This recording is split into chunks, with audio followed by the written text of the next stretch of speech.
Maayong gabi mga kait-anran. Karon atong testingan ang katong trending sa Facebook. Magluto sila pinaagi sa init sa adlaw or init sa panahon. So atong i-try, butang nato atong mantika and igisa nato atong mga lamas. Garlic, gisa sa garlic. Mekos na yung mga insan. Sunod na nato ang kamatis. Last na nato ibutang ang sili. Kuya kayo mga kahit ano lang no, bisang gabi grabe gid kainit ang Jensen kay makaluto og mga lamas nga imong igisa.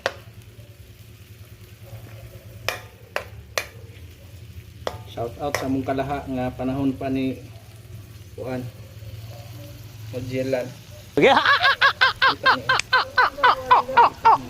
Nato ang pangmalakasan. Actually kani akong lutoon guys na ani upat ka klase.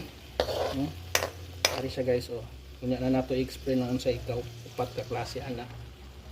Na siya pangmalakasan nga ginamos nga tunuban.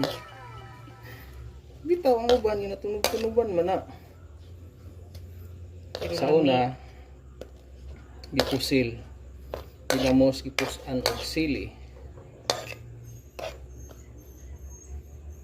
na bag-o na siya mga kahit andran gihimo na siyang gituok ginamos gitungtungan og ok-ok pero hasta gatong lamian sana all ingon ni Jen ni Paduran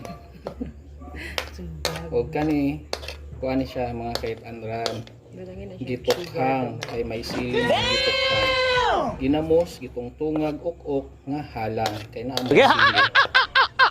Okay, so ingon nila pagkaon sa pobre dili daw legit nga makaluto ang kainit sa Jensen pero makaluto gid siya mga kahit andran.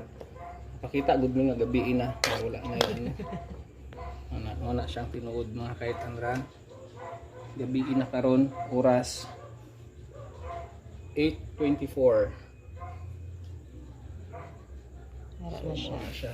A few moments later. Mo ning tinuod mga kahit andran o ayo gid mugtuo nga makatluto ang kainit sa adlaw. Kay scam gina siya mga kahit andran. Ano practical gikan ko nagsugbag isda ako lang gibutngan og kalaha kay ginamos raman para maka-save na pod. So ay gid mugtuo mga kahit andran kanang nasa Facebook na makaluto ang init sa adlaw. Kay murag di gud ko mutuo ana. So okay na.